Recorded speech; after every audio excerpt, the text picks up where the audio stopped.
To install an Xfinity Comcast door sensor, start by ensuring your Xfinity app is up to date, as it will be required during the installation process.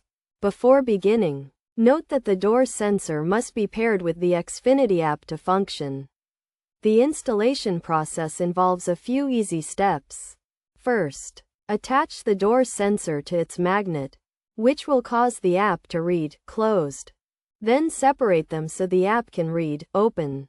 Next, select Begin Installation on the app, and place the sensor on the door frame using double-sided tape, holding it for a few seconds before clicking Next. Take the magnet and place it on the edge of the door, using mounting spacers to align it if necessary. Close the door, ensuring it's aligned with the sensor. Then click Begin Sensor Test.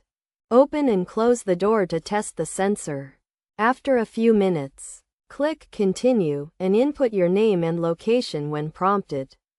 Finally, click Done to complete the installation process. By following these steps, you should be able to successfully install an Xfinity Comcast door sensor.